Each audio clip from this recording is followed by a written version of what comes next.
O Senhor esteja convosco. Ele está no meio de nós. Proclamação do Evangelho de Jesus Cristo, segundo João.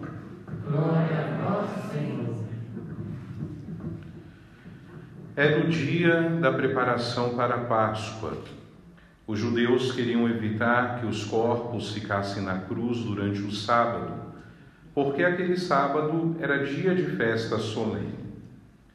Então pediram a Pilatos que mandasse quebrar as pernas aos crucificados e os tirasse da cruz. Os soldados foram e quebraram as pernas de um e depois do outro que foram crucificados com Jesus. Ao se aproximarem de Jesus e vendo que já estava morto, não lhe quebraram as pernas. Mas um soldado abriu-lhe o lado com uma lança e logo saiu sangue e água. Aquele que viu dá testemunho, e seu testemunho é verdadeiro. E ele sabe que fala a verdade, para que vós também acrediteis. Isso aconteceu para que se cumprisse a Escritura que diz: não quebrarão nenhum dos seus ossos. E outra Escritura ainda diz: olharão para aquele que transpassaram. Palavra da salvação. Glória a vós, Senhor. Celebramos o Sagrado Coração de Jesus e a finalidade dessa solenidade, que é anual, que celebramos todos os anos, é celebrar as maravilhas do amor do nosso Deus, que estão todas encerradas, contidas no coração de seu Filho e nosso Senhor Jesus Cristo. Porque o Cristo se encarnou, o Cristo assumiu nossa natureza humana, o Cristo tem um coração semelhante ao nosso. E assim exprime-se, através deste sinal do coração humano e ao mesmo tempo divino de Jesus, a bondade de Deus para conosco. E eleva-se, por conseguinte, essa liturgia que nós celebramos até o amor eterno, o amor de Deus, que desde o primeiro momento da criação jamais deixou de nos amar, jamais deixou de nos acompanhar, de estar presente em nossa vida. E essa presença se faz muito próxima, no coração encarnado, no coração humano, no coração de nosso Senhor Jesus Cristo, que foi transpassado na cruz, por amor a nós e como um marco inicial também, da Igreja que viria a exercer a atividade da construção do reino, da divulgação do Evangelho, da vivência desse mesmo amor que Jesus deixa-nos por herança a partir daquele momento em que Ele ressuscita no terceiro dia. Do coração de Jesus jorram sangue e água, conforme nós ouvimos no Evangelho, e a Igreja acredita, que é exatamente naquele momento que nasce a fonte inesgotável dos sacramentos, portanto, daquilo que vai dar ritmo à vida e à espiritualidade da própria Igreja. O coração de Jesus se torna, assim, este símbolo, se torna a expressão daquilo que nós hoje vivemos, celebramos, testemunhamos. E é o símbolo do amor de Deus por nós. Tudo isso, a liturgia dessa festa, dessa solenidade, nos leva a refletir e aprofundar. A primeira leitura, que é retirada do livro do profeta Oséias, nós vemos que o próprio Deus recorda ao seu povo, o povo de Israel, por meio do seu profeta, que tudo aquilo que ele, Deus, fez por aquele povo desde o início de sua história foi por amor, foi no amor, nessa realidade de amor. Deus guiou os passos do seu povo no deserto por amor, Deus o amou e o assistiu como um pai para com seu filho em cada capítulo, em cada momento da sua história, até mesmo quando o povo de Israel julga que Deus o abandonou ou que não se faz presente ali na sua dor, na sua dificuldade. como no exílio, por exemplo. E são comoventes as palavras que nós escutávamos na primeira leitura, onde o próprio Deus diz ao povo de Israel e diz também a nós que Ele nos tomou em seus braços, que Ele nos atraiu com laços humanos, com laços de amor, que Ele, o Senhor, inclinou-se sobre nós para nos dar o alimento, para nos dar o sustento. O amor de um Deus que não se consegue medir, como São Paulo depois deixa bem claro na segunda leitura dessa missa. Mas esse amor tão terno, esse amor tão solícito de Deus para com o seu povo, não foi compreendido por Israel. E Israel acabou abandonando ao seu Deus. E também isso o Senhor manifesta-se amante, manifesta-se amoroso, porque com uma expressão fortemente humana, ele lamenta, dizendo diante do abandono do povo: agita-se dentro de mim o meu coração, as minhas entranhas se comovem de dó e de compaixão. Mas Deus não é como o ser humano que se deixa vencer pela ira. E embora ele prediga ali o castigo porque o povo voluntariamente abandona ele, abandona ao seu amor, Deus ele diminui esse castigo movido pela compaixão. E compaixão também é forma de amar. Israel, o povo de Israel, não vai ser destruído como mereceu por ter abandonado o Senhor, mas sim vai ser castigado, para que se converta, vai ser corrigido para que se converta e perceba que o pior negócio que eles fizeram foi justamente abandonar o Senhor. E percebendo isso, voltem para o Senhor, que não vai cobrar absolutamente nada, somente os acolher como um pai acolhe com amor os seus filhos que vão e que um dia retornam à casa paterna. É essa a conduta do amor de Deus, explicada em palavras e exemplos humanos. A conduta do amor de Deus em todos os tempos, em todas as gerações, para com todos os homens, para com todas as mulheres. Estes os pensamentos que estão no coração do nosso Deus e que permanecem ao longo das gerações. Deus deseja nos libertar, e essa libertação é da morte, é da escravidão do pecado. Deus deseja que nós nos sintamos amados, e de fato amados o somos, por seu amor que não se compara a amor nenhum que nós podemos encontrar nessa vida, encontrar nessa trajetória, na nossa aventura humana. Deus quer estar próximo de nós, e isso já é prova suficiente do amor dele para conosco. O coração de Deus se revela assim na Escritura. No Primeiro Testamento talvez fosse muito mais uma metáfora, uma comparação, um modo de dizer para que se compreendesse as coisas. No Segundo Testamento da Escritura, essa expressão, o coração de Deus, já não é mais uma metáfora, mas é uma realidade, porque o coração de Deus está no coração de Jesus, que é Deus com o Pai. Está no coração de Jesus, que é o Verbo encarnado. O coração de Deus é verdadeiro coração de homem. O coração de Deus é verdadeiro coração de Deus. E o coração de Jesus é símbolo não só do amor humano, porque ele, verdadeiro homem, traz em si também os mais diversos sentimentos que existem em qualquer ser humano criado nessa vida. Jesus é absolutamente igual a nós em tudo, com exceção do pecado, porque ele nasceu de Maria Imaculada.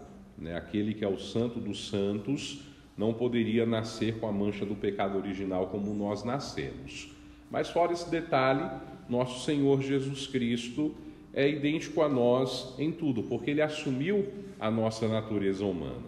Então, no coração de Jesus está o símbolo do amor humano, aquele amor que nós nutrimos uns pelos outros, que os pais nutrem pelos seus filhos, que os filhos nutrem pelos seus pais. Está o amor que nós nutrimos na amizade verdadeira, saudável. No coração de Jesus está o símbolo do amor das relações afetivas que caminham de modo maduro para o matrimônio. Está presente, porque isso também é dom de Deus. É dom de Deus e é uma forma da gente viver esse amor, né, tão generoso que nos atraiu, né? O amor humano, quando ele é saudável, quando ele é equilibrado, quando ele é responsável, quando ele não abusa do outro, quando ele não escraviza o outro, é reflexo do amor de Deus. É sinal, né, de que o amor de Deus está presente na nossa comunidade, na nossa sociedade. Mas Jesus, a gente sabe, ele é filho de Deus, ele é filho do homem, ele traz em si a natureza divina e a natureza humana. Portanto, seu coração não é só o símbolo do amor humano, mas ele, como verdadeiro homem, ele, como verdadeiro Deus, possui em si a máxima perfeição. Portanto, o coração de Jesus é símbolo também do amor de Deus.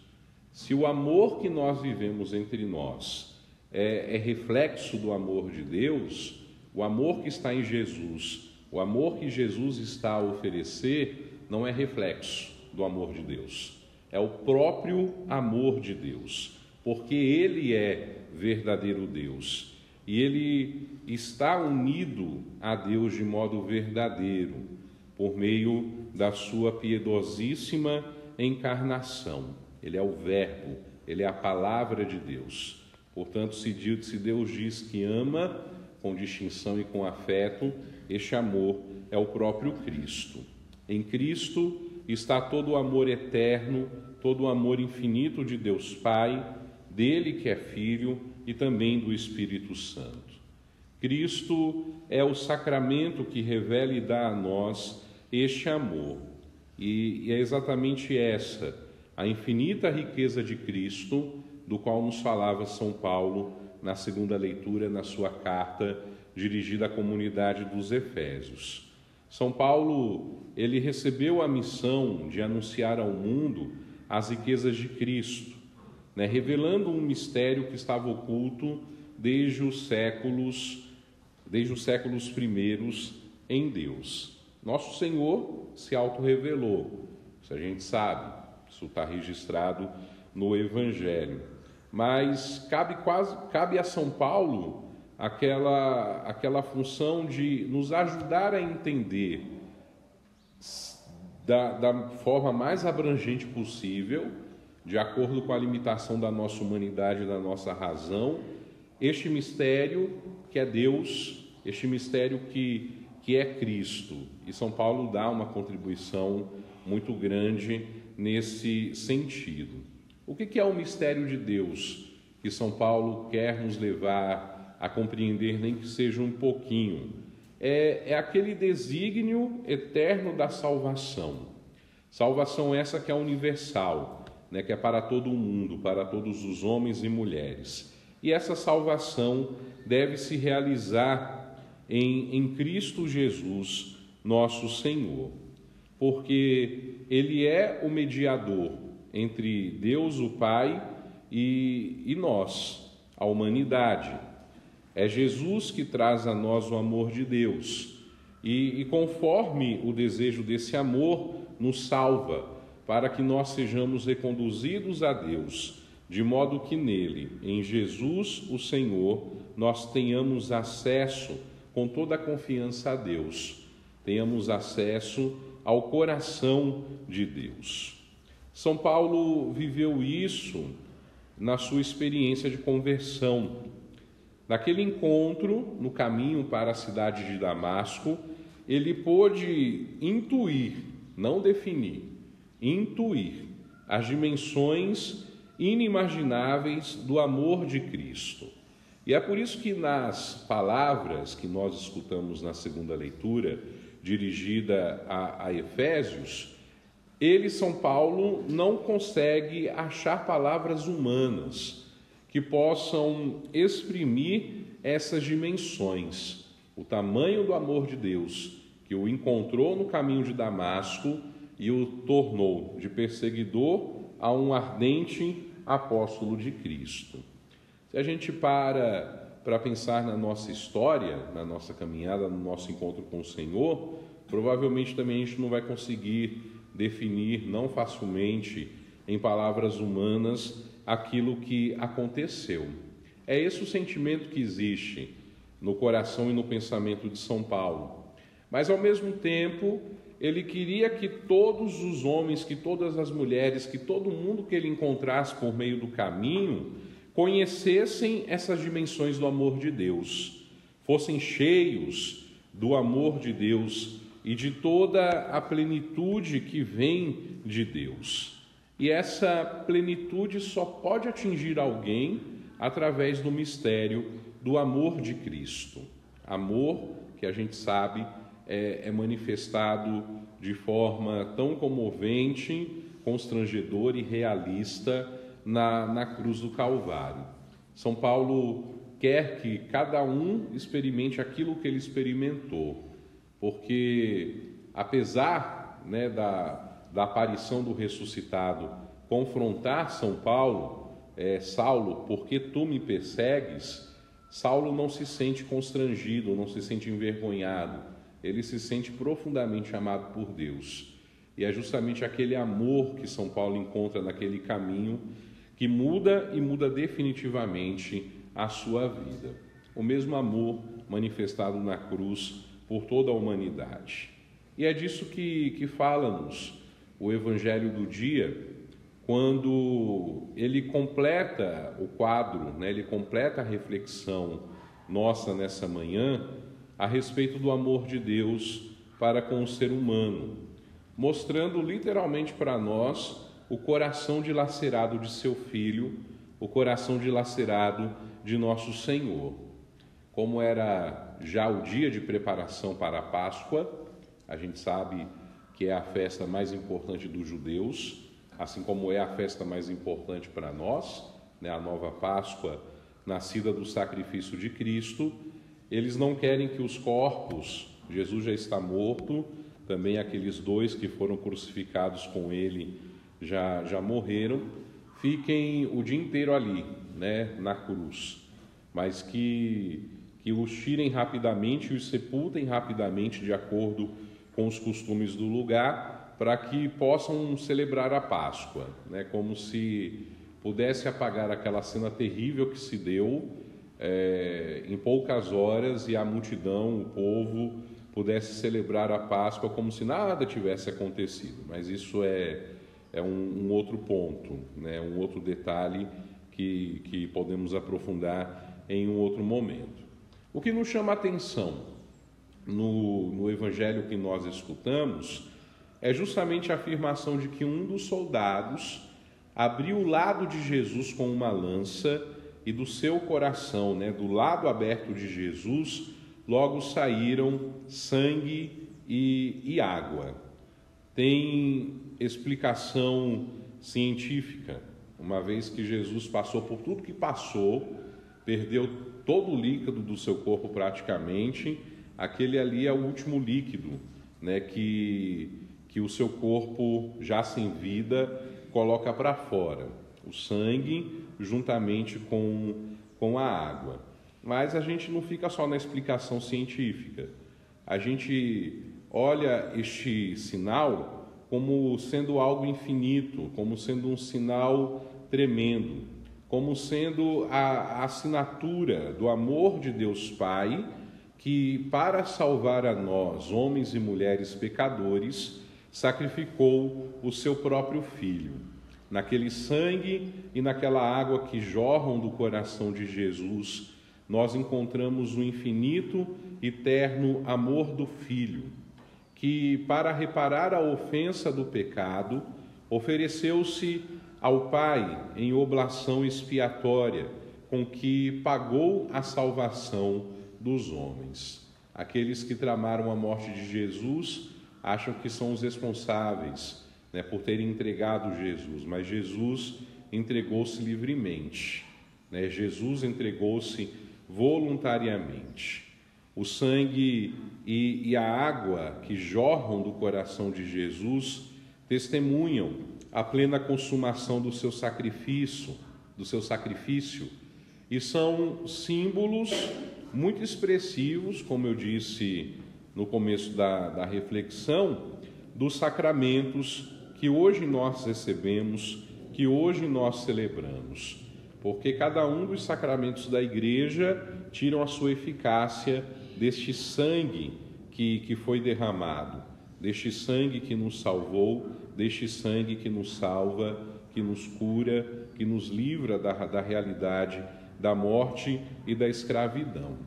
É pelo sangue de Jesus que nós somos regenerados nele, e nele encontramos esse acesso confiante ao Pai. Mas, como Israel não compreendeu o amor de Deus, ele foi infiel no seu tempo, a gente sabe que ainda hoje muitos homens e mulheres não compreendem o amor de Cristo e seguem rejeitando-o, seguem ultrajando-o, seguem perseguindo-o. Quando não podem perseguir o Cristo, perseguem os cristãos. E a gente vê que isso ainda é uma realidade no tempo que nós vivemos. Talvez não aqui na realidade nossa, mas muitos lugares no mundo ainda testemunham cristãos e cristãs que são perseguidos pela sua fé em Cristo. É por isso que o culto ao coração de Jesus, a solenidade do coração de Jesus, exige também reparação pelas rejeições, pelos ultrajes cometidos contra Cristo, contra os sacramentos de Cristo, especialmente a Eucaristia, contra os sacerdotes de Cristo e a Igreja de Cristo.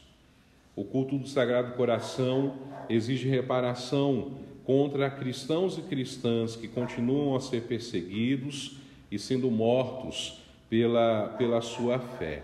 O culto do coração de Jesus exige essa reparação para com o Pai que é ultrajado no Filho, para com o Filho que os homens crucificaram e continuam a ofender com o pecado. Por isso, quando reparamos o coração de Jesus, nós não só olhamos os defeitos dos outros, mas a gente repara também o nosso pecado, porque quando nós pecamos, nós estamos como que a transpassar de novo esse coração. Mas veja como é a misericórdia de Deus. Ele não paga ofensa com ofensa. Se o nosso pecado transpassa o coração de Jesus, ele derrama sobre nós de novo sangue e água, porque só isso é capaz de nos libertar do poder do pecado e da morte. O sangue que brota do coração do nosso Deus, que é o preço que ele pagou para que nós fôssemos salvos. Nós louvamos a Deus Pai pela sua infinita misericórdia manifestada em seu Filho, que viveu entre nós e é tão próximo de nós, porque ele vive, ele reina, ele é o ressuscitado, e ele é próximo de nós não só na palavra e no sacramento, mas também na humanidade. E se há um desejo em nós, nesse dia em que celebramos o coração do nosso Deus, esse desejo deve ser de ali entrar e permanecer, repará-lo nas ofensas que são cometidas contra ele, mas, sobretudo, amá-lo com a nossa vida, com o nosso testemunho, com o nosso compromisso, com aquilo que a gente pode oferecer. E não tenhamos medo de nos amar, porque o amor vem de Deus. Mas não nos esqueçamos que esse amor ele é bom, ele é saudável, ele nos leva para perto de Deus, quando ele é amado com as virtudes que há no coração de Jesus. Dessas virtudes, algumas nós já recebemos, já aprendemos, outras certamente nós precisamos ainda aprender e aprofundar. Mas em qualquer relação que a gente trave nessa vida, a gente não se esqueça de que se nós somos capazes de amar, é porque Ele nos amou primeiro. E o amor que nós devemos nutrir entre nós, quer na comunidade cristã ou fora dela, deve ser um amor altamente inspirado no amor de um Deus que por nós se entregou na cruz do Calvário. Que o coração de Jesus reine em nossa vida, reine em nossa história e continue a nos ensinando essas lições preciosas de um Deus que nos ama até o extremo, de um Deus que nos ama até a cruz, para que nós sejamos salvos, para que nós sejamos mensageiros também desse amor, dessa realidade que transforma todas as coisas. Amém. Amém.